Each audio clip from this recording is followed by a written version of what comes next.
যুবক সন্তান এলাকায় সবাই তারে ভালো জানে, সিঙ্গাপুরে যাবে, ভিসাও হইছে কয়েক মাসের মধ্যেই চলে যাবে, ফ্লাইট আসবে, ভিসা হয়ে গেছে। আদরের সন্তান, কয়েকদিন আগের ঘটনা, সকাল 8টা-9টায় বলে, আম্মু আমি একটু দোকানে যাই। কেন? বলে আমার বন্ধু ডাকছে, একটু চা পান করবে, একটু চা খাই আসি। তো মোটর বাইক নিয়ে রওনা হয়েছে, এমন ভাবে অ্যাক্সিডেন্ট হয়ে গেল, জায়গায় শেষ। সিঙ্গাপুরের ভিসাও রেডি, কিন্তু কবরের ভিসা যাচ্ছে কে জানে। বন্ধুর সাথে আর দেখাও হলো না। কি পরিমাণ যুবক বাইক অ্যাক্সিডেন্টে মরে যায়, ওটি তো আর বুড়ারা উঠে না। ওই মরণস্ত্র যুবকদের, ওই বাইক চালায় যারা, এটা একটা নতুন মরণস্ত্র। এটা হলো ডাইরেক্ট, আর ইনডাইরেক্ট মরণস্ত্রের নাম মোবাইল। এটা তোমার ডাইরেক্ট মারবে না, আস্তে আস্তে কিডনি খাবে, হার্ট দুর্বল করবে, ব্রেন দুর্বল করবে। এই মোবাইলে চোখের পাওয়ার নষ্ট করে। এ বানায় বলতেছি, লজ্জা শরম না থাকলে কি করা? সারা রাত এই মোবাইলটা নিয়ে যারা চোখের জেনা করে, কানের জেনা, হাতের জেনা, জবানের জেনা, অন্তরের জেনা করে সারা রাত, এরে কি বয়ান দিলে বুঝে আসবে? বুঝে আসে না। ওই যে শুরুতেই বলছিলাম, বুঝ নাই। যেদিন বুঝ আসবে তখন আফসোস করলেও লাভ হবে না। তোমার কিডনি ড্যামেজ করে দিল, খবর নাই। হার্ট দুর্বল করে দিল, খবর নাই। চোখের পাওয়ার দুর্বল করলো, খবর নাই। একটা মোবাইলে লেখাপড়া নষ্ট করলো, খবর নাই। মায়ের সাথে তোমার সাথে বেয়াদবি শিখাই দিল মোবাইলে, খবর নাই। মোবাইলকে ঠিক রাখতে গিয়ে কত সন্তান মায়ের সাথে বেয়াদবি করেছে। মোবাইলকে কেন্দ্র করে কত সন্তান বাবার সাথে বেয়াদবি। এই মোবাইলকে কেন্দ্র করে কত ছাত্র শিক্ষকের সাথে বেয়াদবি। কত সন্তান মুরব্বীর সাথে, আলেমের সাথে বেয়াদবি। এক মোবাইলের কারণে লেখাপড়া নাই, চরিত্র নাই, শরীর শেষ, জীবন শেষ, যৌবন শেষ। আছে একটা মূর্তির মতো দেহ, রুহুটা চলে গেলে দেহটাও শেষ। তাহলে এটা হলো ইনডাইরেক্ট মরণস্ত্র। আর ডাইরেক্ট যুবকের মরণস্ত্রর নাম কি? দাবি দয়া ছাইরা মায়ে বাবার থেকে আগেই ছাড়াই নিস। যারা মোবাইল চালাও 24 ঘন্টা পাগলের মতো, কখন যে হঠাৎ করে স্ট্রোক করে মরে যাবি বলা যায় না। বিদায় নিয়ে আনিস মা বাবার থেকে, আগের থেকে। আর যত মনে চা আকাম করে নে, কখন চলে যাবি তোর টিকিট নেই। মনের খাহেশ মিটাইয়া কর, যেন আর কোনো খাহেশ না থাকে, আফসুস না থাকে যে এটা পারলাম না। আবার তোমার মতো কত যুবক, শুরুতেই বলছিলাম, এরা স্কুলে পড়ে, কলেজে পড়ে, চাকরি করে, ব্যবসা করে, 5 বেলার নামাজ পড়ে, মা বাবার খেদমত করে, কারোর সাথে খারাপ আচরণ করে না, এক বেলার নামাজও বাদ দেয় না। বহু যুবক আছে, একটু নিজেরে বুঝাইও তুমি কেন পারো না। কোনো ওয়াজের দরকার নাই, এই কথাটাই তোমার বিবেকরে তুমি একটু ধাক্কা দিও। এই বিবেক, আমার মতো যুবক স্কুলে পড়ে নামাজ পড়লে আমি পারি না কেন? আসসালামু আলাইকুম ওয়া রাহমাতুল্লাহি ওয়া বারাকাতুহু। আলহামদুলিল্লাহ, আলহামদুলিল্লাহিল্লাযী জাআলা আশ-শামসা ওয়াল কমারা বিহিসবান ওয়ান নাজমা ওয়াশ-শাজারা ইয়াসজুদান ওয়া ফাদ্দালা জামানান আলা জামান كما فضل مكانا على مكان وإنسانا على إنسان ونشهد أن لا إله إلا الله وحده لا شريك له لا ضد له ولا ند له ولا مثل له ونشهد أن سيدنا وسندنا وحبيبنا وحبيب ربنا وطبيبنا وطبيب قلوبنا ومولانا محمدا عبده ورسوله اللهم صل على محمد النبي الأمي وعلى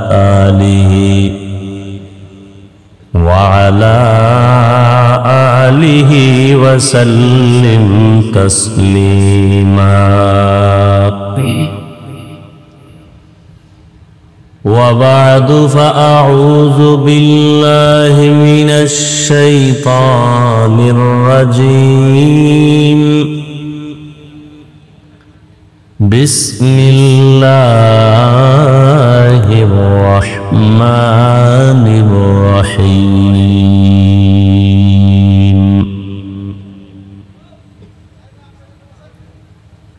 يا أيها الذين آمنوا اتقوا الله ولتنظر نفس ما قدمت لغد واتقوا الله إن الله خبير بما تعملون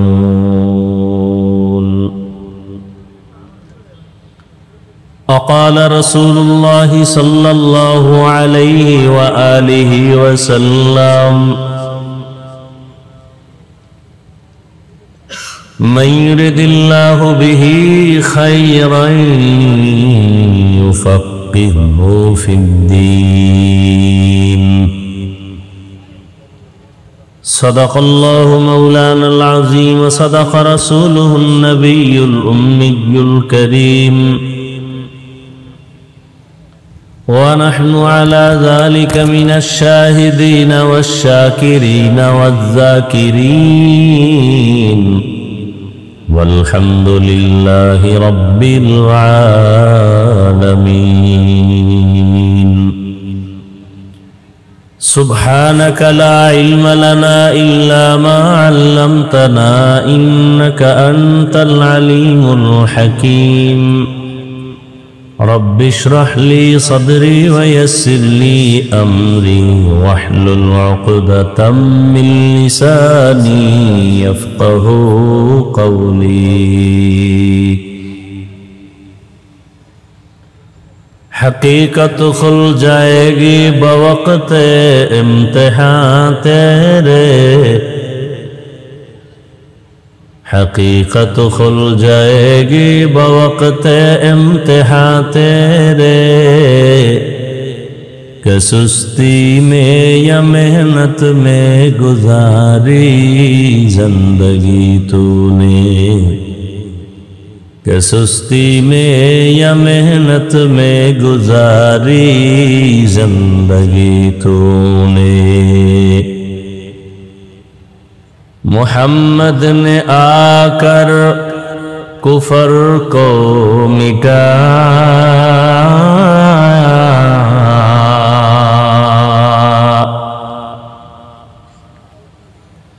محمد نے آ کر کفر کو مٹایا کفر کو مٹا کر صداقت بتایا کفر کو مٹا کر صداقت بتایا لا الہ الا اللہ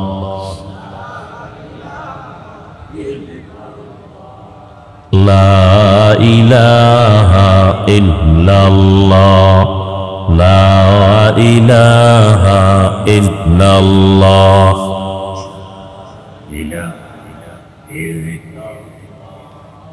লা ইলাহা ইল্লাল্লাহ মুহাম্মাদুর রাসূলুল্লাহ।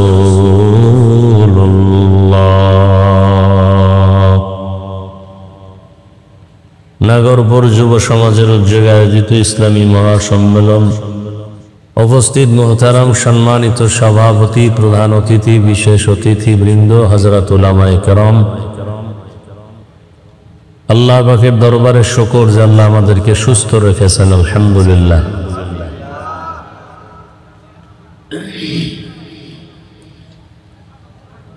হাজারো লাখো মানুষের মধ্য থেকে বাছাই করে পৃথিবীর শ্রেষ্ঠ মজলিস, উলামায়ে আহলে হকের মজলিস, গুনাহ মাফের মজলিস, তওবা কবুলের মজলিস, বরকতিয়ে মজলিসে আমাদেরকে হাজির হওয়ার তৌফিক দান করেছেন। শুকর আদায়তে আর একবার পড়ি আলহামদুলিল্লাহ। দরুদ ও সালাম সৈয়দুল মুরসালিন, রহমাতুল্লিল আলামিন, শফিউল মুজনিবিন, খাতামুন নবিয়্যিন, সৈয়দুস সাকালাইন, ইমামুল মুরসালিন, হযরত মুহাম্মদুর রাসূলুল্লাহ সাল্লাল্লাহু আলাইহি ওয়া আলিহি ওয়াসাল্লামের উপর। উলামায়ে হযরত আলোচনা করেছেন, আপনারা ধৈর্যের সাথে শুনছেন। পৃথিবীর শ্রেষ্ঠ রহমতের নবী পৃথিবীতে আগমনের 40 বছর পর্যন্ত দ্বীন ও ইসলামের কোনো কাজ করেননি, কোনো দাওয়াত দেন নাই। 40 বছর পরে নবীজি দাওয়াত শুরু করলেন, তাও খুব গোপনে। খুব খেয়াল করবেন, সংক্ষেপ 2-4টি কথা বলবো। নবীজি 40 বছর পরে দাওয়াত শুরু করলেন, তাও গোপনে। তালিম করতেছেন, তাও গোপনে। তাজকিয়ার কাজ করতেছেন গোপনে। শুধু গোপনেই না, নবীজি তালিম করতেছেন এতটা গোপনে, আবার পাহারাদার রাখছেন বাহিরে। অথচ আল্লাহ পাক রসুল সম্পর্কে বলছেন, ওয়াল্লাহু ইয়াসিমুকা মিনান নাস। রসুলের ক্ষতি করার কারো কোনো সুযোগ নেই, আল্লাহ হেফাজত করবেন মানুষের বিভিন্ন প্রবঞ্চনা থেকে। সেই নবীজি দাওয়াতের কাজ করেন গোপনে, তাও 40 বছর পরে। আবার বাহিরে রাখেন পাহারাদার, যে কোনো দুশমন এসে আক্রমণ না করে। রসুল তো দোয়া করলেই হয়ে যায়। যখন এভাবে দাওয়াতের কাজ করতে করতে গোপনীয়তা রক্ষায় 39 জন মুসলমান হলো, পুরুষ, আর 11 জন নারী। সেই সময় রসুলের জীবনকে শেষ করে দেওয়ার জন্য 27 বছরের একটা যুবক তরবারি হাতে নিয়ে রওয়ানা দিয়েছে, নবীজিকে দুনিয়ার থেকে বিদায় করে দিল। রসুল আল্লাহর কাছে চোখের পানি ছেড়ে দোয়া করতেছিলেন। 40তম ব্যক্তি রসুলের কাছে আসছে, রসুলকে জবাই করবে। 27 বছরের যুবক নবীজির কাছে এসে রসুলের জীবন নষ্ট করা তো দূরের কথা, সে তরবারি ফেলে রসুলের হাতে কালেমা পড়ে এরপরে ইসলামের জন্য আবার হুঙ্কার দিলেন, এমন ভাবে যে আর গোপনে দাওয়াত চলবে না, দাওয়াত এখন প্রকাশ্যে চলবে। রসুল এবার প্রকাশ্যে দাওয়াতে নামলেন। কতজন ব্যক্তি নিয়া? 40 জন নিয়া।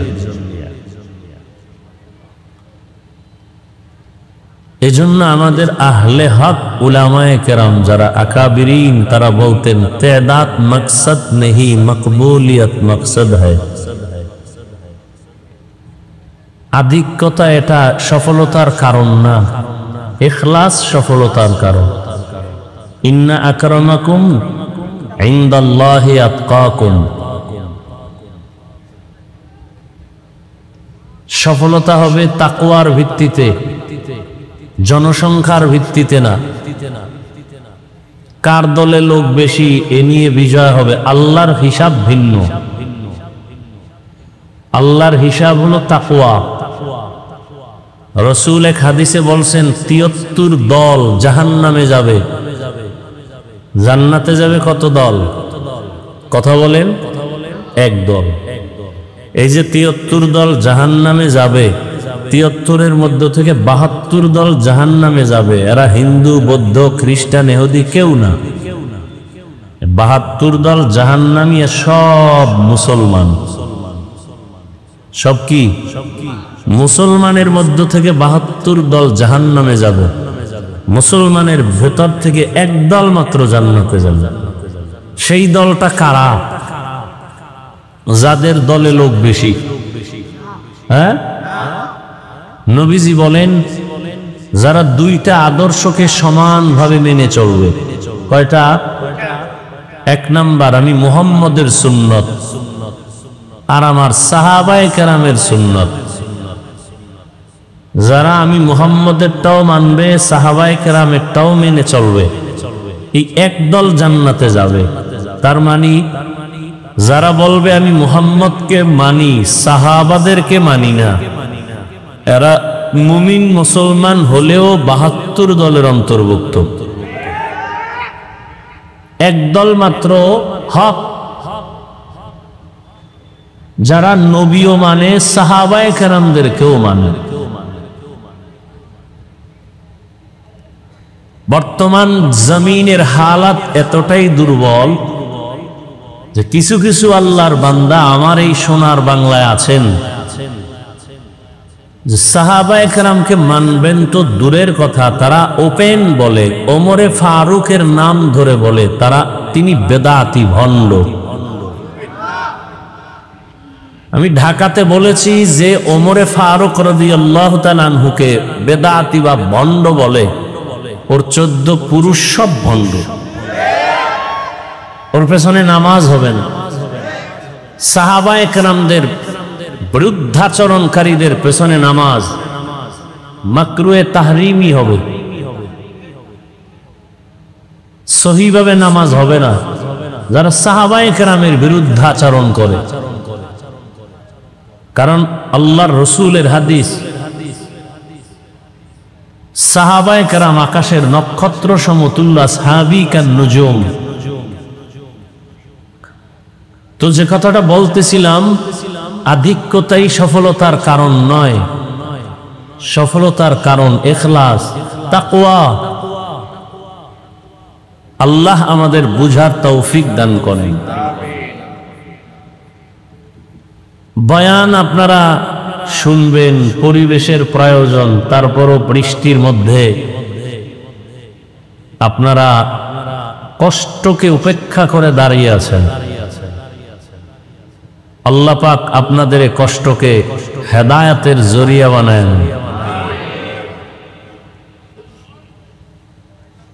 সংক্ষিপ্ত ২-৪টি কথা বলবো। কোরআনে হাকিমের এক টুকরো আয়াত, রাসূলের একটি হাদিসের অংশ পড়েছে। আল্লাহ বলেন, ইয়া আইয়ুহাল্লাযীনা আমানুত্তাকুল্লাহা ওয়াল তানজুর নাফসুম মা কদ্দামাত লিগাদ।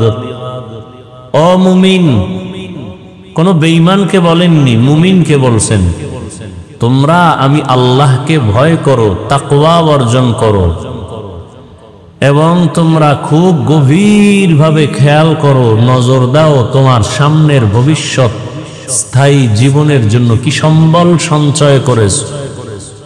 ওয়াত্তাকুল্লাহ। আবার আল্লাহ বলেন, আমাকে ভয় করো। ইন্নাল্লাহা খাবীরুম বিমা তা'মালুন। নিশ্চিত আমি আল্লাহ তোমার সব খবর অগ্রিম জানি। তোমার সব বিষয়ের খবর কে জানেন? আল্লাহ জানেন। হাদিস পড়েছি, রাসূল বলেন, মাইয়ুরিদিল্লাহু বিহি খাইরান ইউফাক্কিহু ফিদ্দীন। আল্লাহ যার কল্যাণ চান তাকে আল্লাহ তাফাক্কুহ ফিদ্দীনের মাকাম দান করেন। একটা হলো তাআল্লুম ফিদ্দীন, আর একটা হলো এই ভাই সাউন্ড ডিস্টার্ব হয় কেন? এতক্ষণ তো যেভাবে ছিল ওভাবে থাক। একটা হলো তাফাক্কুহ ফিদ্দীন, আর একটা হলো তাআল্লুম ফিদ্দীন, অর্থাৎ দ্বীন সম্পর্কে জানা, আর একটা হলো দ্বীন বুঝে মানা। তাআল্লুম ফিদ্দীন আম, তাফাক্কুহ ফিদ্দীন খাস। অর্থাৎ দ্বীন সম্পর্কে জ্ঞান অর্জনকারী বিধর্মীদের মধ্যেও আছে না নাই? কিন্তু দ্বীন সম্পর্কে বুঝে মেনে চলা এটা নাই। যেমন হিন্দুরা ইসলাম সম্পর্কে অনেক জানে, কালেমা পড়ছে? পড়ে না। কেন? তাআল্লুম ফিদ্দীন আছে, তাফাক্কুহ ফিদ্দীন নাই। মিথ্যা কথা বলা হারাম আমরা জানি না, জানার পরও আমরা বলি না। বলি কেন? মিথ্যা বলা যে মহাপাপ, আমার ক্ষতি হবে দুনিয়াতে আখেরাতে, বুঝটা আসে নাই। বুঝ এসে গেলেই বান্দা জীবন যাবে মিথ্যা বলবেন। দাড়ি কাটা গুনাহ না সওয়াব? দাড়ি কাটা ছাটা সব গুনাহ। কেমন গুনাহ? ছোট না বড়? বলেন না কেন? কেমন গুনাহ? 24টা ঘন্টার সেকেন্ডে সেকেন্ডে অল টাইম কবিরা গুনাহ ফেরেশতারা লিখতেই থাকে অনবরত। সে ঘুমায় থাকলেও কবিরা গুনাহ লিখতে থাকে। এটা আমরা জানি, মানি না কেন? কয়ে দাড়ি কাটলে আমার দুনিয়াতেই অনেক ক্ষতি হবে, আখেরাতেও ক্ষতি তো আছেই। এ বুঝটা আসে নাই। বুঝ যখন এসে যাবে তখন জেনারেল লাইনের মানুষটাও দাড়ি রেখে দেবে। জেনারেল লাইনে এরকম দাড়িওয়ালা নাই। এ যুবকরা কও, তোমার মতো যুবক স্কুল কলেজে পড়ে দাড়িওয়ালা নাই? মিথ্যা বলার দরকার নাই, সত্যটাই বলো। তোমার মতো যুবক জীবনে আলিফ বা তা কোথাও পড়ে নাই, মাদ্রাসায় যায় নাই, জেনারেল লাইনে পড়ুয়া, র্যাব, আর্মি, পুলিশ, বিডিআর 5 ওয়াক্ত নামাজ পড়ে দাড়িওয়ালা আসেনি? আছে।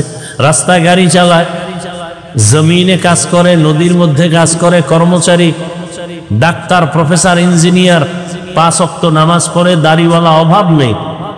ওসি, ডিসি, এসপি 5 ওয়াক্ত নামাজি অভাব নেই। তুমি পারো না কেন? এত বয়ান শোনার পরেও তোমার মধ্যে সহি বুঝ আসে নাই। এই বুঝটা তৈরি করার জন্যই ওয়াজের আয়োজন, আর কিছু না। আমরা নতুন কোনো বয়ান করব না, বয়ান হুরান্ডি। মাকাসাদ হলো বুঝ আসুক। বুঝটা এসে গেলেই আজকে নামাজ পড়তে ভালো লাগে না, বুঝ আসলে নামাজ ছাড়তে ভালো লাগবে না।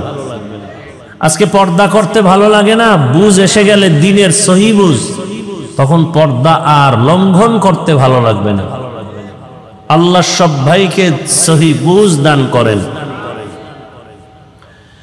যে আয়াত আমি পড়েছি, আল্লাহ বলেন, ও মুমিন, আল্লাহকে ভয় করো। কোন বেঈমানকে বলেন নাই কেন আল্লাহকে ভয় করো? মুমিনকে বলার একমাত্র কারণ জান্নাত শুধু মুমিন পাবে, কোনো বেঈমান জান্নাত পাবে না, কখনোই পাবে না। আর মুমিনদের মধ্যে তো একটু আগেই বললাম 72 দল পাবে না, এক দল জান্নাত পাবে। 72 দল পাবে না এটা ফাইনাল না, বহু বিচার মাইর খাওয়ার পরে পেতে পারে। মুমিন জান্নাত পাবে যদি 72 দলেও থাকে, বিচার হওয়ার পরে। আর একদল মুমিন, কোনো বিচার নাই, হিসাব নাই, ডাইরেক্ট জান্নাতে যাবে। ওই মুমিন কারা? যারা নবীও মানে, সাহাবায়ে কেরামদেরকেও মানে। কারণ কেউ যদি কোরআন বুঝতে চায় তাকে অবশ্যই হাদিস অধ্যয়ন না করতে হবে। হাদিস ছাড়া কোরআন বুঝতে পারবে? পরিপূর্ণ হাদিস যদি বুঝতে চায় তাহলে তাকে তৃতীয় আরেকটা বিষয় তাকে খুব ভেতরে তার অর্জন করতে হবে, সেটা ইজমায়ে সাহাবা। সাহাবায়ে কেরামের ঐক্যমত সম্পর্কে তার জ্ঞান অর্জন করতে হবে। সাহাবায়ে কেরাম ছাড়া হাদিস বুঝবে না, হাদিস ছাড়া কোরআন বুঝবে না। সাহাবায়ে কেরামের ইজমায়ও গিয়া অনেকটা বিপাকে পড়তে হবে। সমাধানের জন্য চতুর্থ স্তম্ভ মুজতাহিদ ইমামগণের কিয়াস। অনেক মাসআলার সমাধান মুজতাহিদ ইমাম ছাড়া সমাধান করতে পারবে না। ইমাম বুখারী মুহাম্মদ ইবনে ইসমাইল রাহমাতুল্লাহ আলাইহি তিনি একজন মুজতাহিদ ইমাম। ইমাম আহমদ বিন হাম্বল রাহমাতুল্লাহ আলাইহি তিনি একজন মুজতাহিদ ইমাম। ইমাম শাফিঈ রাহমাতুল্লাহ আলাইহি তিনি একজন মুজতাহিদ ইমাম। ইমামে আজম আবু হানিফা রাহমাতুল্লাহ আলাইহি তিনি একজন মুজতাহিদ ইমাম। এদেরকে মানতে হবে। সর্বশেষ কথা, আপনাকে কোরআন আর হাদিস বুঝতে হলে বর্তমান দুনিয়াতে 100 নয় ওভার 100 উলামায়ে কেরামকে মানতে হবে। যে বলবে আমরা উলামায়ে কেরাম মানি না, আল্লাহর জাত ও সিফাতের কসম সে কোনোদিন হাদিস কোরআন মানতে পারবে না, কখনোই সম্ভব না। অতএব তার ফলাফলটা কি? আমি সারা দেশে বলি ফলাফল এই, যারা বলে আমরা ওলামা মানি না, ওলিয়া উলিয়া মানি না, তারা নিশ্চিত ভণ্ড, বাতেল। এদেরকে যারা বাতেল বলে না তারাও বাতেল। এলো ফলাফল। এখন এগুলো অনেকে বুঝবে না কেন? দিনের সহি বুঝ নাই। এজন্য বারবার বলা হয় আল্লাহ সহি বুঝ দান করেন, দ্বীনের সহি বুঝ। ইউফাক্কিহু ফিদ্দীন,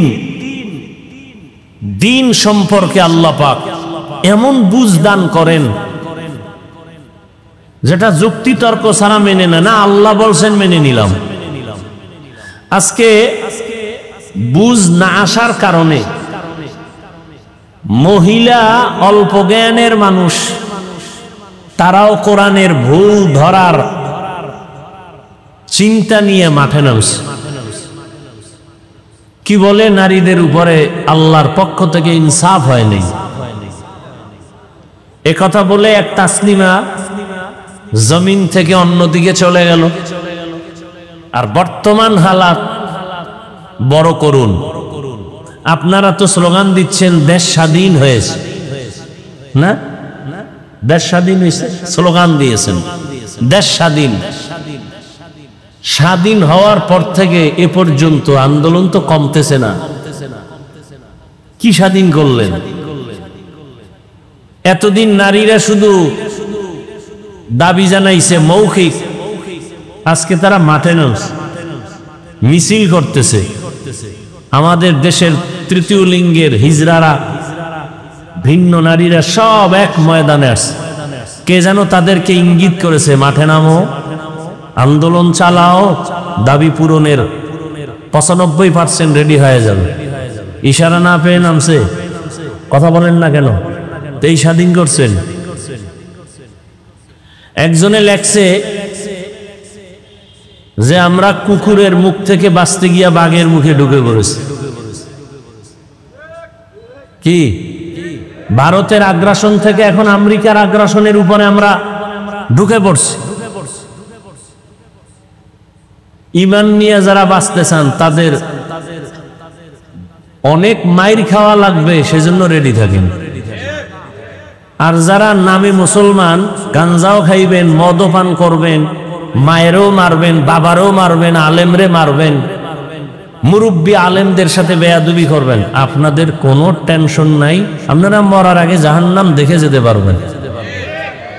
আর যারা না জান্নাতি পাবো, মৃত্যু তো হবেই, কুত্তা হয়ে মরবো, তাহলে আপনাকে বহু ঘাত প্রতিঘাত সহ্য করতে হবে। কিসের স্বাধীন? কত রক্ত যাবে আরো ইসলাম যদি চান। এক তো হলো বেঈমানদের থেকে এক ধাক্কা, আবার আমাদের পরস্পরে কিছু মুনাফিক মাঝখানে বসে বসে আমার কানে এক কথা, ভাইয়ের কানে এক কথা, যেন আমরা এক জায়গায় বসতে না পারি। হুজুরেরা এক হয়, আবার ঘুমের থেকে ওইটা কেমন কেমন ভাব। কেউ কয় স্বপ্নের মধ্যে কে জানো কি বলতেছে। এই যে হালাত, আমরা তো স্বপ্ন দেখতেছি হুজুর এক হয়ে যাবে, হুজুর এক হলে আগামীতে আমরা ক্ষমতায়। এত সোজা, এত সোজা, বড় কঠিন। কত কঠিন এর কোনো ভাষা নাই বলা, এর কোনো ভাষা নাই বলা। পৃথিবীতে ইসলামের পতাকা নিয়ে ইখওয়ানুল মুসলিমিন ক্ষমতায় আসছে, টিকতে পারে নাই। বড় কঠিন থেকে কঠিন। আপনি মনে করেন বাংলাদেশ ইসলাম কায়েম হয়েছে, কি কায়েম হয়েছে? আপনারা যে এখানে এত মানুষ বৃষ্টির মধ্যে, ফজর নাই, জোহর নাই, আসর নাই, মাগরিব নেই, এশা নাই, বয়ান শুনতে আসছেন, নামাজের চিন্তা নেই। অথচ রসুল বলছেন মুমিন বেঈমানের মাঝে প্রাচীর হলো নামাজ। বাইনাল আবদি ওয়া বাইনাল কুফরি তারকুস সালাহ। যে মুমিন সে নামাজ পড়ে, যে বেঈমান সে নামাজ পড়ে না। এই হলো আমাদের ইমানের হালাত। আল্লাহ হেদায়েত দান করুন।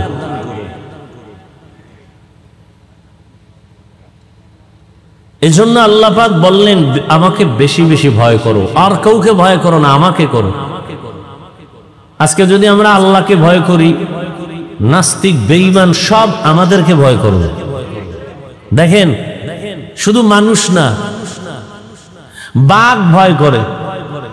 এমন মানুষও জমিনে ছিল যে মানুষটাকে কে ভয় করে? বাঘ। আর আমরা কেমন মানুষ যে বাঘকে ভয় করি, আর তারা কেমন মানুষ যে বাঘ তাদেরকে ভয় করে। আমরা সাপকে ভয় করি, আমরা কেমন মানুষ। আর আল্লাহর প্রিয় মানুষ ছিল, সাপ তাদেরকে ভয় করে। বড় কঠিন। তারাও মানুষ, আমরাও মানুষ।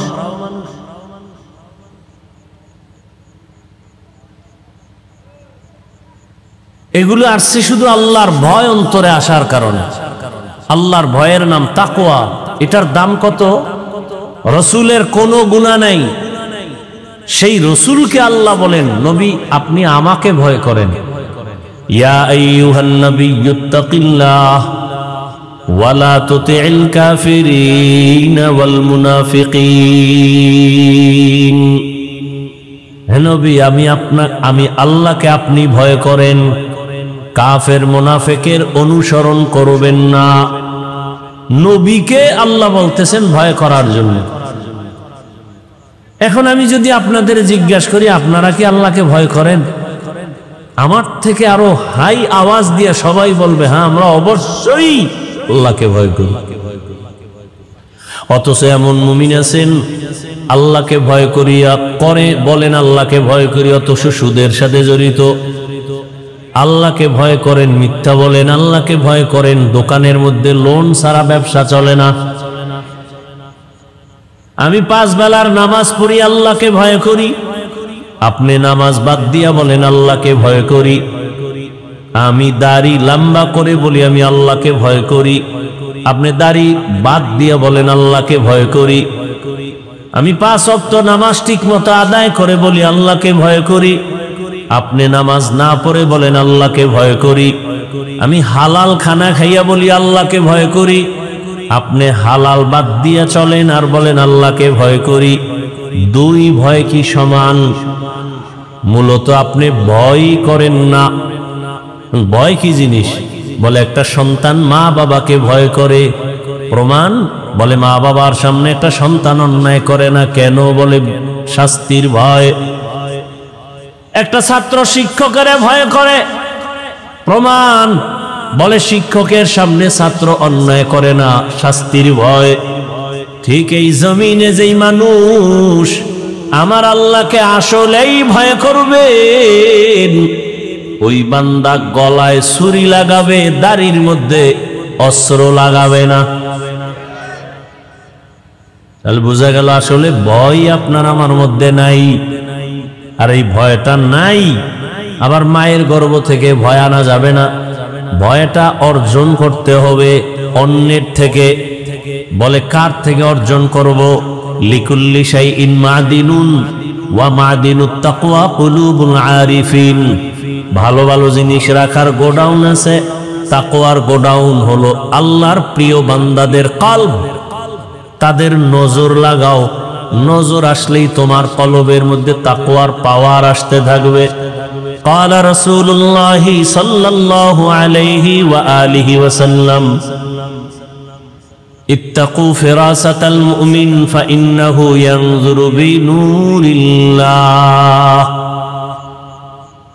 আল্লাহর প্রিয় বান্দাদের ফেরাসাতের পাওয়ার, এটাকে তোমরা ভয় করো, কারণ তারা অনেক কিছু দেখে, তুমি দেখো না। তারা কেমনে দেখে? চামড়ার চোখে বলে না, আল্লাহ তাদেরকে এমন একটা আলো দান করেন, নূরের আলো দিয়ে তারা অনেক কিছু দেখেন। আমার চোখের মধ্যে চশমা লাগানো, গ্লাসের পাওয়ার যতটুকু ততটুকুই দেখি। এমনও পাওয়ারওয়ালা ক্যামেরা আছে, গ্লাসের পাওয়ার এত বেশি, 1000 মাইল দূর থেকেও সব স্পষ্ট দেখা যায়নি। কথা বলো না কেন? যায়। কলব, আমাদের ভেতরে একটা কলব আছে, এই কলবটা এমন, এর পাওয়ার কমে আর বাড়ে। আলা ইন্না ফিল জাসাদি মুদগাহ ইযা সালুহাত সালুহাল জাসাদু কুল্লু ওয়া ইযা ফাসাদাত ফাসাদাল জাসাদু কুল্লু আলা ওয়া হিয়াল কলব। রহমতের নবী বলেন, মানুষের মধ্যে যে কলব আছে এটা গোশতের একটা টুকরা। এই টুকরাটা ভালো থাকলে পুরা বডি ভালো, ভেতর বাহির ভালো। আর এই টুকরা যখন খারাপ হয়ে যায়, ভেতর বাহির পুরাটা খারাপ। ওই টুকরার নাম কলব। রহমতের নবী বলেন, মা মিন মাউলুদিন ইল্লা ইউলাদু আলাল ফিতরাহ। জমিনে যখন কোন সন্তান আসে, তার কলবটা থাকে আয়নার মতো স্বচ্ছ। ফাআবাওয়াহু ইউহাব্বিদানিহি আও ইউনাসসিরানিহি আও ইউমাজ্জিসানিহি ইলা আখিরিল হাদিস। নবী বলেন, মা বাবা ওই সন্তানের অন্তরটাকে নষ্ট বানায়, মূর্তি পূজারি বানায় মা বাপ, অগ্নি পূজারি বানায়, গায়রুল্লাহর গোলাম বানায় মা বাবা। অন্য হাদিসে রহমতের নবী বলেন, মানুষ যখন একটা অন্যায় করে, গুনাহ করে, ওই টুকরাটার মধ্যে একটা কালো দাগ পড়ে, আর একটা গুনাহ করে আর একটা দাগ পড়ে, আবার গুনাহ করে আবার দাগ পড়ে। কালো দাগ পড়তে পড়তে কলবটা কালো পর্দায় আবৃত হয়ে যায়। তখন আর সামনে কিছুই দেখে না। তখন ভালোটারও খারাপ বলে। টুপি মাথায় দেওয়া ভালো, নামাজ ভালো, রোজা ভালো, সব ভালো, বান্দা এরপর বরে খারাপ।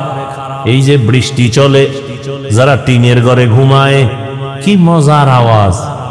এখন কয় যে মজা তো লাগে এক মজা, আর এক মজা খাওনের কি বলে খিচুড়ি পাকাও, গরুর গোশত দিয়া। কি দিয়া বলেন না কেন? গরুর গোশত দিয়া খিচুড়ি, আর এই টাইমে সেই মজা। ঘরের মধ্যে 10 জন আছে, মজা করে খাবে, কিন্তু একজন বলে আমার সামনে আনবি না, গরুর খিচুড়ি খাবো না, পারলে 1 ফোঁটা বিষ দে। খিচুড়ি ঝামেলা না তার ভেতরে ঝামেলা? খিচুড়ির বারবার বলে এটা খারাপ খারাপ, গরুর খিচুড়ি খাওয়া যাবে না। সবাই বলে আমরা মজা করে খাবো, তুমি এটার বদনাম করো কেন? বলে না, খিচুড়ি আসলে ভালো, তোমার পেট খারাপ। কি খারাপ? তাড়াতাড়ি পেটের চিকিৎসা নাও, তোমার সমস্যা হয়ে গেছে। নামাজ ভালো, রোজা ভালো, তাবলীগ ভালো, উলামায়ে কেরাম ভালো, জিকির ভালো, পাগড়ি ভালো না খারাপ? বলেন। যারা বলে তাবলীগ ভালো না, যারা বলে টুপি ভালো না, দাড়ি ভালো না, পাগড়ি ভালো না, জিকির ভালো না, তেলাওয়াত ভালো না, ওয়াজ মাহফিল ভালো না, তাদের কলব খারাপ। কি খারাপ? কলবের চিকিৎসা করো। কলবের চিকিৎসা কেমনে করবা? এই যে বডিটার উপরে কত না ক্রিম মাখি, বারবার আয়না দেখি স্পট আছে কিনা, সুন্দরভাবে পরিচ্ছন্ন করি, কিন্তু এই বডির কোনো দাম নাই। এটা একটা কাভার। ভেতরে আসল জিনিস চলে গেলে বলে এটা মানুষ না, মানুষের লাশ। ছেলে কান্দে, আব্বা নাই, সামনে সাদা কাপড়ে পেঁচানোকে বলে এটা বাবার লাশ। তুই এরই তো বাপ ডাকলি এত বছর, এখন কেন বলো বাবা নাই? তাহলে তুই আসল বাবারে চিনোস নাই, আসল বাপ চলে গেছে, এখনকার বাবা নাই। তুই দেহটা পড়ে আছে বলে এটা বাবার লাশ, তাহলে তুই দেহটাকেই তো আব্বা কয়ে ডাকলি, এখনো তো সেই আকৃতির দেহটা আছে, এখন কেন বলো বাবা নাই? তাহলে আসল বাবাকে চিনুই নাই। তাহলে তোমার আসল চেহারাটা, তোমার এই চেহারার দাম নাই, পোকায় খেয়ে ফেলবে চেহারা, কিন্তু তোমার ভেতরে আসল জিনিস, ওটার কয়দিন তুমি পরিষ্কার করছো? দেহটায় ময়লা লাগছে, সাবান লাগাও, না হয় মানুষ খারাপ বলবে। শরীরের কাপড়ে ময়লা, সাবান লাগাও। কলবের মধ্যে গুনার ময়লা লাগছে, কয়দিন তুমি পরিষ্কারের চিন্তা করেছো?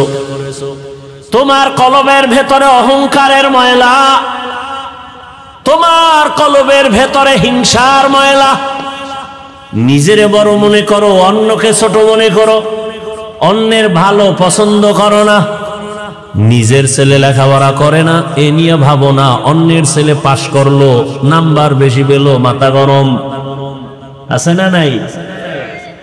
কলবের ভেতরে তোমার হিংসার ময়লা, অহংকারের ময়লা, কলবের ভেতরে কিবিরের ময়লা, অহংকার, আমি ভালো, আমার সব ভালো, এই ময়লা সাফ করো। এই ময়লা সাফ করার জন্য হসপিটালে যাও, অপারেশন করো। এই ময়লা সাফ করার হসপিটাল হলো উলামায়ে আহলে হকের মজলিস। قال رسول الله صلى الله عليه وآله وسلم عليك بمجالسة العلماء واسمع كلام الحكماء فإن الله لا يحيي القلب الميت بنور الحكمة كما يحيي الأرض الميتة بوابل المطر। লুকমান হাকিম তার সন্তানকে উপদেশ দিতেছেন, রহমতের নবী সেই কথাটা সাহাবায়ে কেরামদেরকে রিপিট করতেছেন।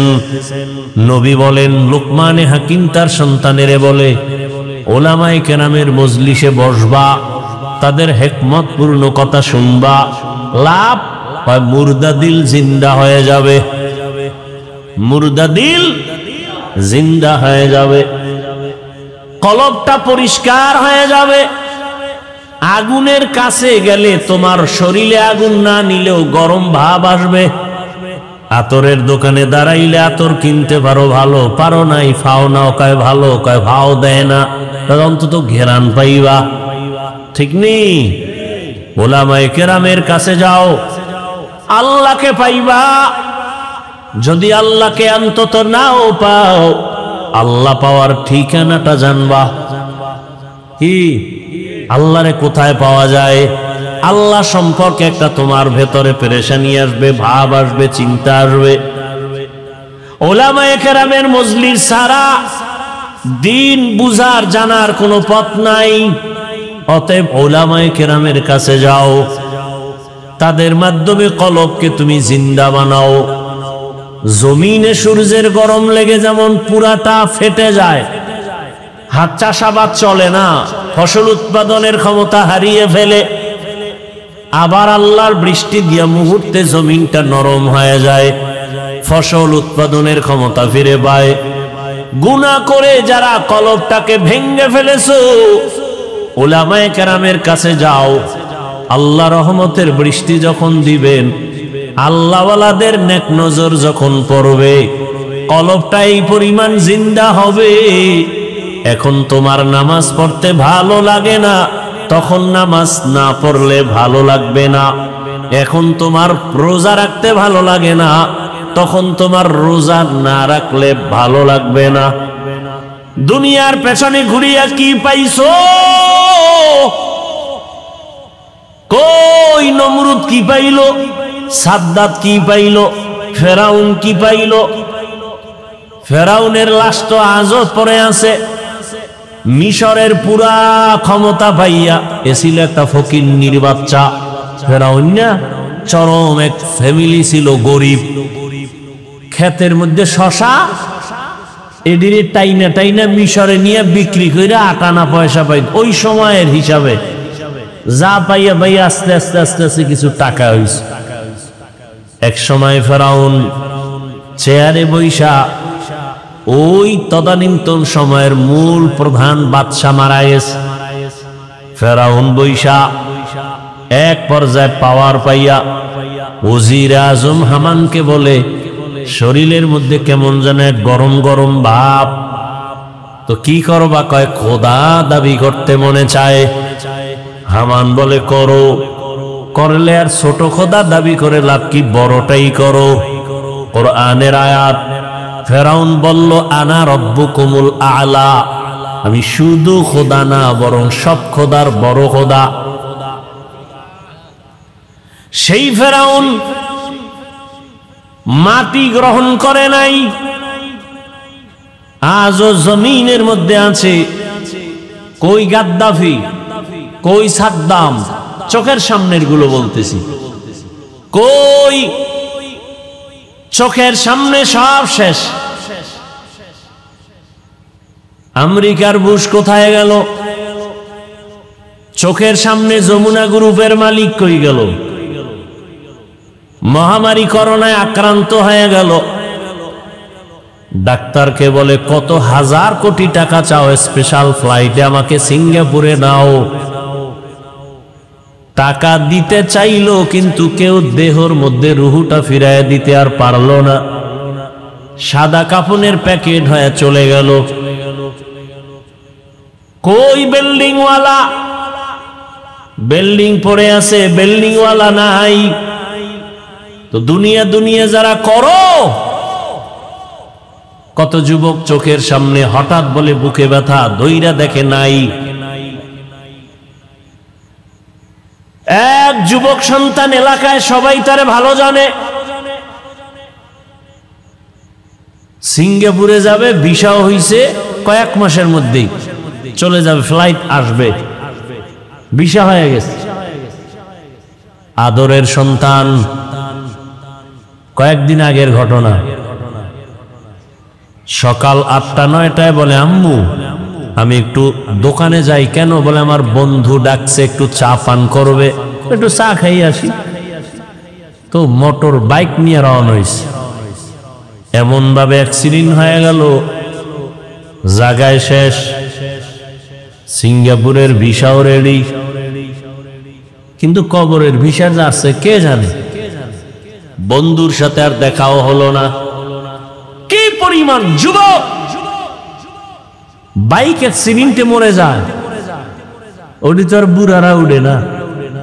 ওই মরণস্ত্র যুবকদের, ওই বাইক চালায় যারা, এটা একটা নতুন মরণস্ত্র।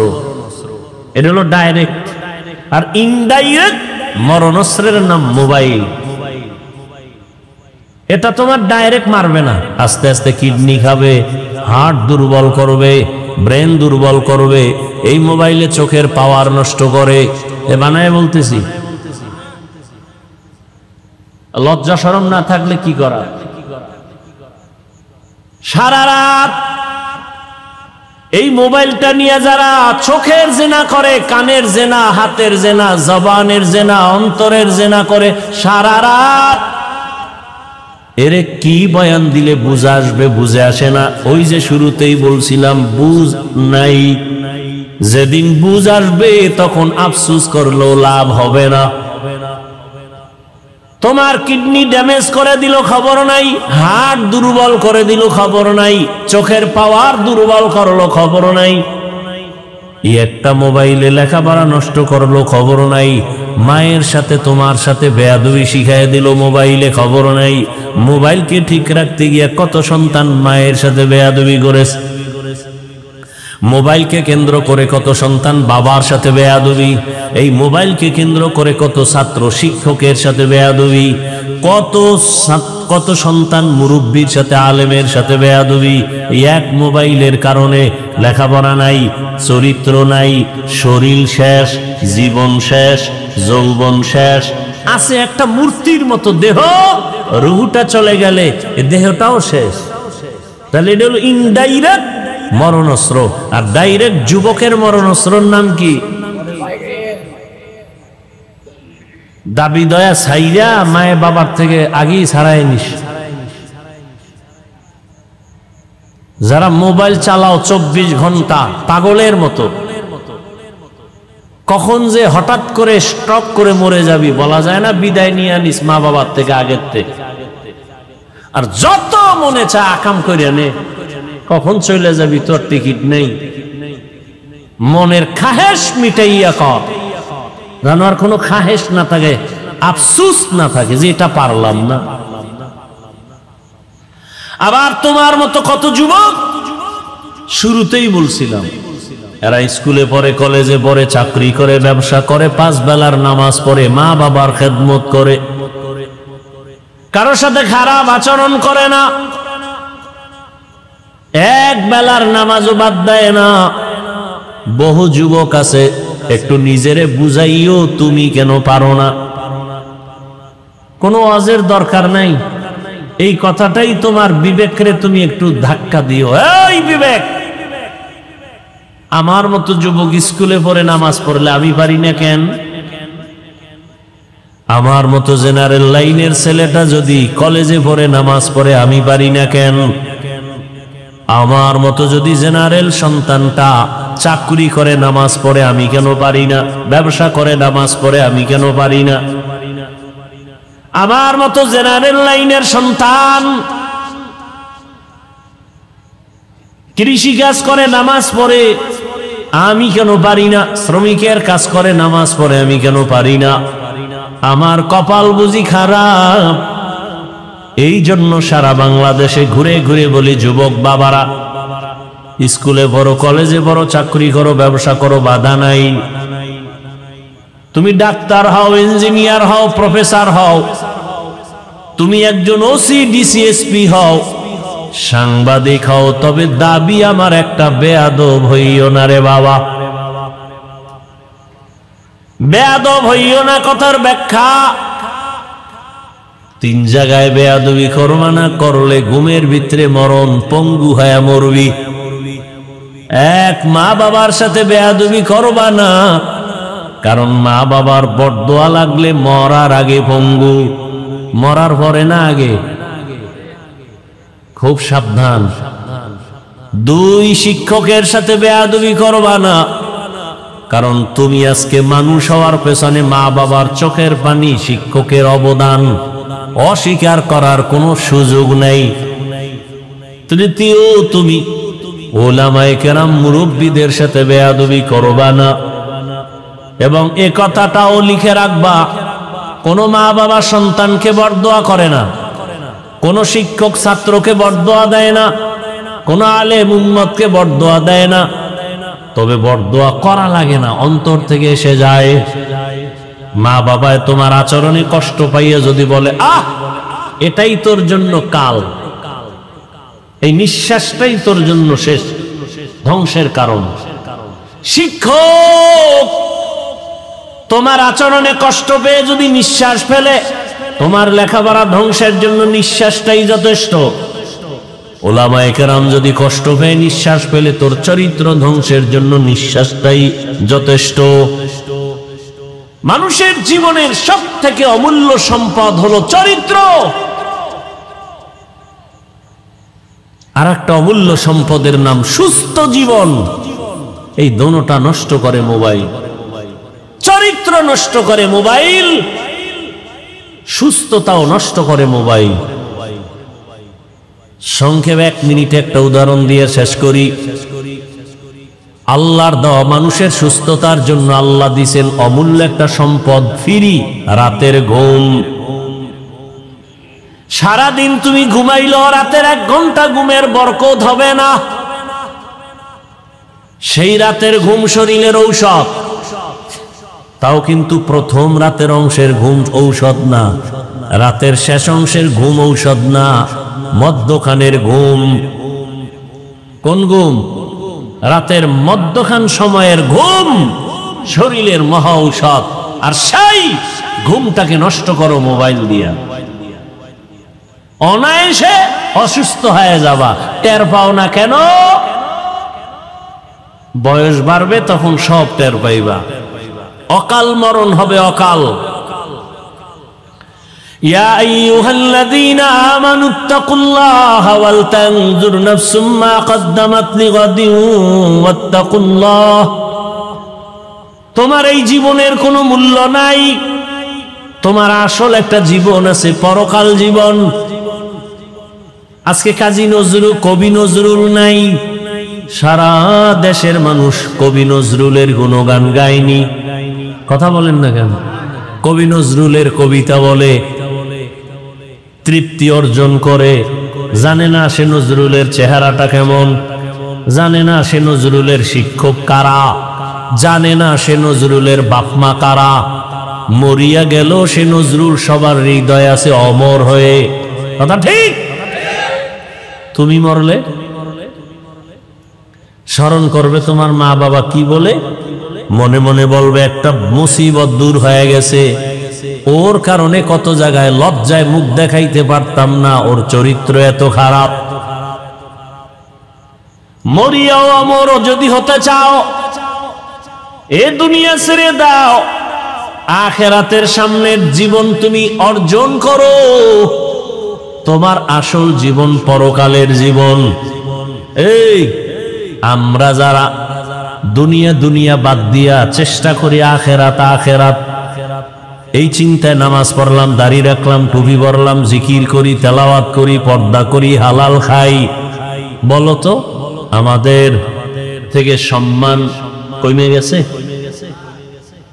বরং আল্লাহর জাতের কসম, এখনো কোরআনওয়ালা রসুলের আদর্শওয়ালাদের মতো শান্তিতে আর সম্মানে জমিনে কেউ নাই। আর যারা আখিরাত বাদ দিয়া শুধু দুনিয়া দুনিয়া দুনিয়া দুনিয়া করে পাগলের মতো ঘুরছে, আজকে তারা দুনিয়াও পেল না, আখিরাত তো পাবেই না। কই দুনিয়া? কিচ্ছু নাই, শেষ। চেয়ারম্যানের চেয়ারের মেয়াদ শেষ, এমপি সাহেবের চেয়ারের মেয়াদ শেষ। আল্লাহর রহমতে যারা আমরা নবীর আদর্শে আছি, আমগো চেয়ারের মেয়াদ শেষ হবে দূরের কথা, মেয়াদি নাই। শেষ হবে কি? মেয়াদি নাই। এটার কারণ কি? টাকা দিয়া সম্মান কিনলে প্রথমে ফুলের মালা, ফাইনালে জুতার মালা। আর আমার মাওলার দেওয়া সম্মান হলো দুনিয়ায়ও বাদশাহ, পরকালেও বাদশাহ। এজন্য আখিরাতের মালা গলায় লাগাও। কই আমরা যারা দুনিয়া বাদ দিয়া চলি, কই আমগো ব্যবসাও চলে, চাকরিও চলে। আচ্ছা আখিরার মানে কি ব্যবসা করা যাবে না, চাকরি করা যাবে না? সব যাবে, বাকি আখিরাত বানায় করতে হবে। কি করতে হবে? ও যুবক বাবারা, তোমরা দুনিয়া দুনিয়া করিয়া তিন বেলা খাও, আমরা আখিরাত আখিরাত বলিয়া এক বেলা খাই। এই মোনাজাত দিয়ে দেবো এক্ষুনি, বুঝো? তোমরা দুনিয়া দুনিয়া বইলে কয় বেলা খাও? এক বেলা। আর আমরা আখিরাত আখিরাত বইলে কয় বেলা খাই? তো তুমি আমার থেকে আগাইলা কই? তোমরা দুনিয়া দুনিয়া কইয়া রাতে ঘুমাও, আমরা আখিরাত বলিয়া রাতে ঘুমাই। তুমি দুনিয়া দুনিয়া করিয়া আজকে তুমি বান্দা বিভিন্ন দেশে ঘুরো, আমরা আখিরাত আখিরাত বলিয়া আমরা দেশ বিদেশে ঘুরি। তোমরা দুনিয়া দুনিয়া করে চাকরি করো, ব্যবসা করো, বিয়া করো, আমরা আখিরাত আখিরাত করে ব্যবসাও করি, চাকরিও করি, বিয়ে শাদিও। তোমাদেরও সন্তান আছে, আমাদেরও আছে। তাহলে তোমরা আগাইলা কোথায়? কই আমাদের তো খানা বন্ধ হয় নাই, ঘুম বন্ধ হয় নাই, চাকরি বন্ধ হয় নাই। হয়তো বা তোমাদের তুলনায় আমগো 10 তলা বিল্ডিং নাই, টাকার পাহাড় নাই, কিন্তু আমাদের কাছে যে সম্মান আছে এটা তোমাদের কাছে নাই। তাহলে আমরা আখিরাত বলতে গিয়া তো কই দুনিয়াতে সম্মান কমে নাই, খানা বন্ধ হয় নাই। বরং তোমরা দুনিয়া দুনিয়া করি এক সময় বাড়ি কইরা বাড়ি বেচছো, বাড়ি তুইয়া পালান লাগছে, ঠিক না? মহামারী করোনায় স্কুল বন্ধ, কলেজ বন্ধ, চাকরি বন্ধ, ব্যবসা বন্ধ। জানছনি, খবর রাখছনি যে একটা মাদ্রাসাও এ দেশে বন্ধ হয় নাই, কোন হুজুর না খাইয়া মরে নাই। মাস্ক পরছে, ট্রিপল মাস্ক, মরবে না করোনা, কিন্তু এই সময় মানুষ মরে নাই। বাবা মারা গেছে, ছেলেরা কাছে যায় না, করোনা। কিন্তু তাকাইয়া দেখছো ওই সময় আমার দেশের টুপিওয়ালারা শত শত করোনার লাশ হাত দিয়া ধইরা গোসল করাইয়া, কাফন পরাইয়া, জানাজা পড়াইয়া কবরে রাখছেন। একজন হুজুরেও করোনাই মরে নাই, আর ট্রিপল মাস্ক ওয়ালারা মরে গেছে। সম্মান আমার আল্লাহর দেওয়া, এটা বড় দামি। এজন্য ১৫০০ বছর আগে রহমতের নবী বলে গেছেন, চ্যালেঞ্জ দিয়ে গেছেন, দুই জিনিস ধরে রাখলে ঈমানও যাবে না, সম্মানও যাবে না। তারাকতু ফীকুম আমরাইন লান তাদিল্লু মা তামাসসাকতুম বিহিমা কিতাবাল্লাহি ওয়া সুন্নাত রাসূলি। দুই জিনিসের এক হলো কোরআন, দ্বিতীয় হলো রাসূলের সুন্নাত আদর্শ। ও মুসলমান যুবক বাবার, আমাকে জবাব দাও, নবীজির রেখে যাওয়া আদর্শ এটা মানবে হিন্দুরা, বৌদ্ধরা, খ্রিস্টান? নবীজির রেখে যাওয়া আদর্শ মানবে কারা? কোন দেশের? লন্ডন? কোন দেশ বলেন? সারা দুনিয়ার মুসলমান শুধু এই নাগরপুরের ডাবাব না, আপনাদের জন্য আলাদা কিছু না? আপনারা মুসলমান না, কোনটা মানেন না কেন? রসুলের আদর্শ আচ্ছা, মানলে ক্ষতি হয়? একজনে বলেন হ্যাঁ রসুলের আদর্শ মানলে ক্ষতি। আল্লাহর কসম, আমি এখন নবীর আদর্শ বাদ দিয়ে দেব, আমি বাদ দিব। বলেন দাড়ি রাখলে ক্ষতি হয়? তাহলে আমি দাড়ি কাটবো, এক্ষণ কাটবো, কোনো কথা নেই। নামাজ পড়লে ক্ষতি? বরং দাড়ি না রাখলে কি ক্ষতি? ১ নাম্বার, এই লেখা রাখ, ঘরের দরজায় টানায় রাখবি। দাড়ি কাটলে ১ নাম্বার ক্ষতি, যৌবন চলে যাবে। এই দাড়ি কামান্যার প্রবণতা যেদিন বাড়ছে, সেদিন থেকে হার্বাল কোম্পানিও বেড়ে গেছে। কারণ যৌবন নাই, হার্বাল ছাড়া উপায় নাই। হাসিও না, খুব হিসাব করে কথা বলতেছি। তো কপাল পুরলে কি করার, ওই যে বুঝ নাই। ১ নাম্বার শাস্তি, দাড়ি কাটলে কি থাকবে না? ১ নাম্বার শাস্তি। আল্লাহ আমাদের হেদায়েত দান করুন। আরো কত কত এগুলো বলবো না। আল্লাহ যদি হেদায়েত দিয়ে দিব, তো আমার সবাই জান্নাতে নেওয়া তো ফরজ না। দাওয়াত দিলাম, এটা আমার দায়িত্ব। মানবেন কিনা সে দায়িত্ব আপনার, বলবো কিনা সে দায়িত্ব আমার। কেমনে আর বুঝাবো? রসুলের আদর্শ থেকে আরো সুন্দর আদর্শ কারো কাছে আছে? থাকলে বলেন, আমি নবীরটা বাদ দিয়ে তাত্রা নিব। কেউ যদি বলতে পারেন হাফিজ ভাই, নবীজির আদর্শ থেকে আর একটু সুন্দর আদর্শ হলো শেখ মুজিবুর রহমান সাহেবের ভেতরেরটা, নাউজুবিল্লাহ পরে খাও, কি কই এটা হলো? আমি নবীরটা বাদ দিয়া শেখ মুজিবেরটা নিব। খুব খেয়াল করো। কেউ যদি বলতে পারো নাগরপুরের জমিনে দাঁড়াইয়া নবী মুহাম্মদের আদর্শ থেকে একটু ভালো জিয়াউর রহমান সাহেবের আদর্শ, আমি নবীরটা বাদ দিয়া খোদার কসম জিয়াউর রহমানেরটা নিব। সাহস আসেনি বলার মতো? তাহলে শুনে নাও আমার থেকে, জিয়াউর রহমান বুঝি না, শেখ মুজিব বুঝি না, দুনিয়ার সব মানুষের আদর্শ নাপাক, একমাত্র রসুলের আদর্শই হলো পাক। দুনিয়ার সব মানুষের বানানো আদর্শ, আব্রাহাম লিঙ্কনের আদর্শ, মাও সেতুনের আদর্শ, লেনিনের আদর্শ, কার্ল মার্ক্সের আদর্শ, সব নাপাক। গণতন্ত্র, নারী পুরুষ সমান অধিকার, হ্যাঁ সমান অধিকার নারী পুরুষ, কি বুঝাইতে চায়? সহজটা বুঝাইলি তো, উল্টাটা বুঝে কি? পুরুষ যেমন 4 বিয়ে করতে পারবে, নারীও 4 স্বামী রাখবে। তাসলিমা নাসরিন বলছিল, আমার পেট আমার শরীরের অংশ, আমার পেটে বাচ্চা নিব যেখান থেকে মনে চায় সেখান থেকে। একজন স্বামী আমাকে বাচ্চা দিবে, এটা হতে পারে না। এটা কেমন পেট? আমগো দেশের কুকুরনি আছে, যেখান থেকে মনে চায় সেখান থেকে বাচ্চা নেয়। এই পেট মানুষের না কুত্তির? এই কুকুরনির পেট, এটা জানোয়ারের পেট হতে পারে, পশুর হতে পারে, মানুষের হতে পারে না। তাসলিমা পশু না মানুষ? মানুষ কেমন মানুষ? MBBS doctor. কি ডাক্তার? এমবিবিএস ডাক্তার হইয়া কেন এমন পশুত্বের আওয়াজ? একমাত্র কারণ হলো তাফাক্কুহ ফিদ্দিন নাই, দিনের বুঝ নাই। আর দিনের বুঝ না থাকার কারণ হলো কোরআনের আলোর সাথে তার কোনো সম্পর্ক নাই।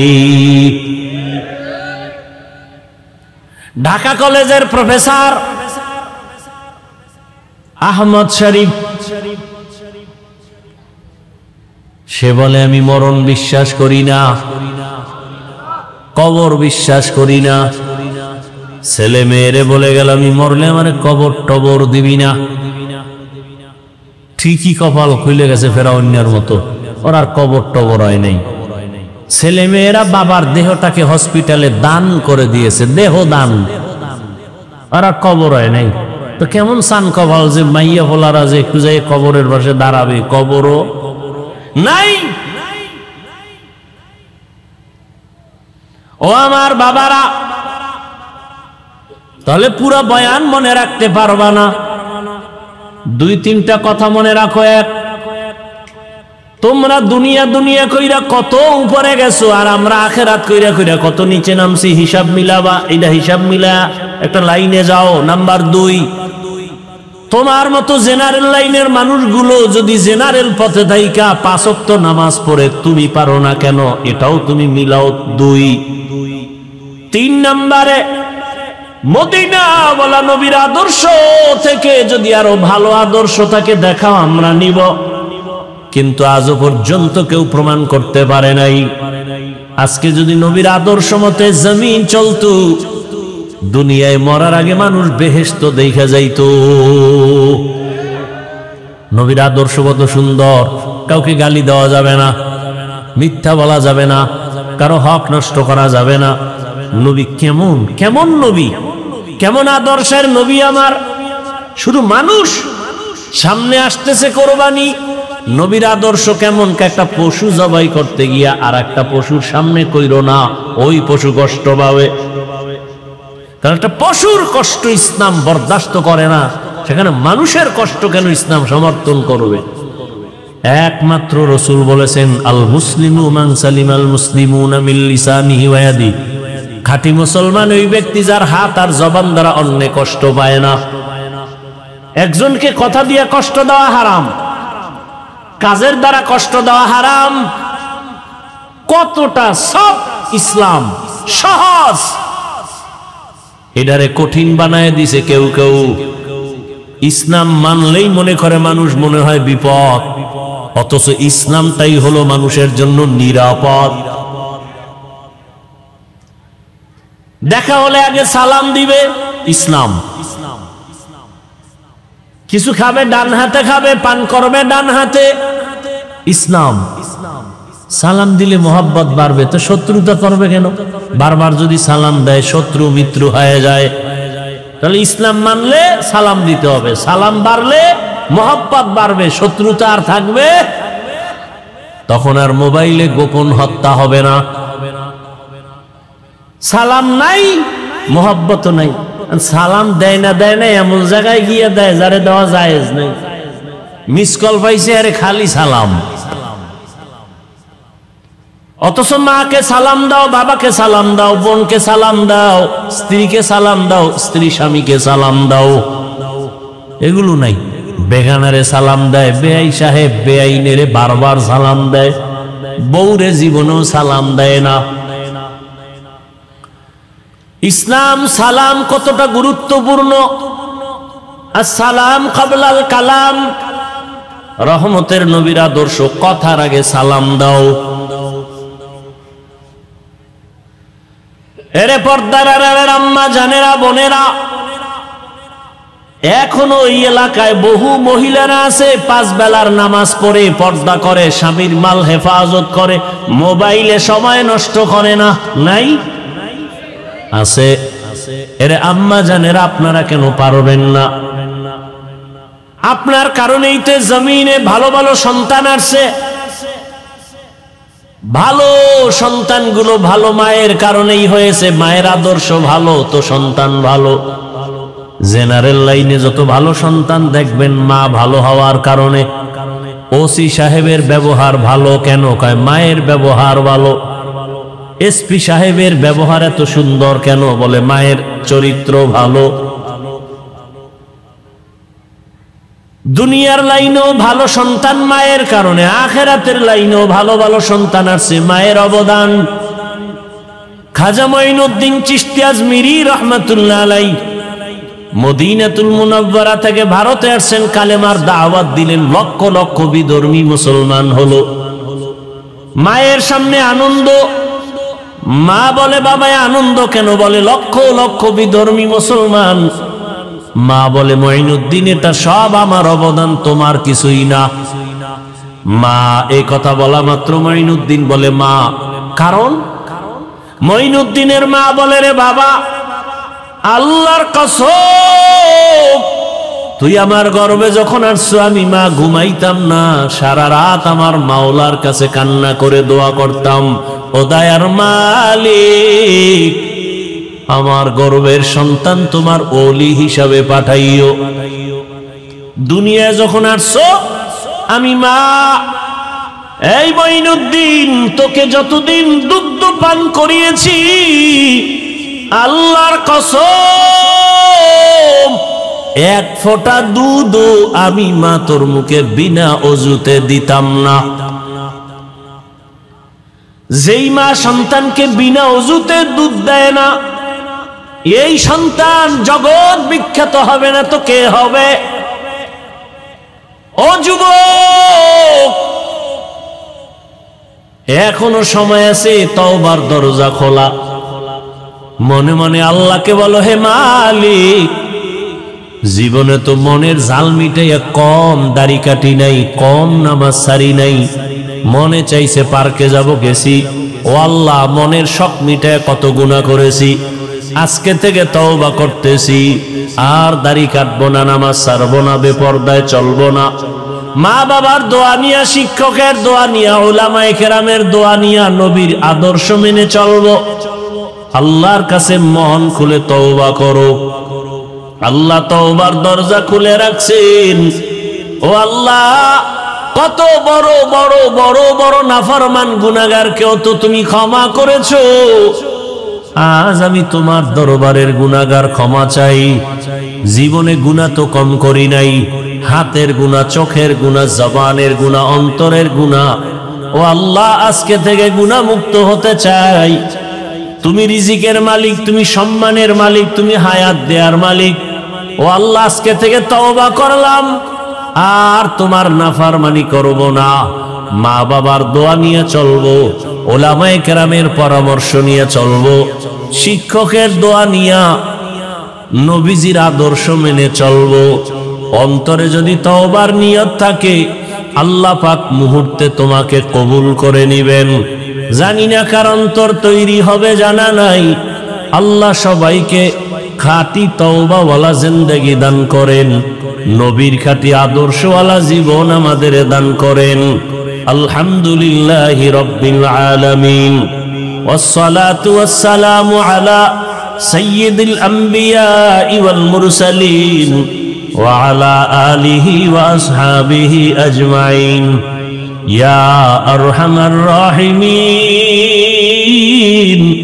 ইয়া আরহামার রাহিমিন, ইয়া আরহামার রাহিমিন। রব্বিরহামহুমা কামা রব্বায়ানি সগীরা। আল্লাহুম্মা ইন্নাকা আফুউন কারীম তুহিব্বুল আফওয়া ফা'ফু আন্না। আল্লাহুম্মা ইন্না নাসআলুকা রিযাকা ওয়াল জান্নাহ ওয়া নাউযু বিকা মিন সাখাতিকা ওয়ান নার। اللهم إنا نعوذ বিকা মিনাল বারাসি ওয়াল জুনুনি ওয়াল জুজামি ওয়া সাইয়্যিল আসকাম। ইয়া আল্লাহ, আপনি আমাদের মাফ করে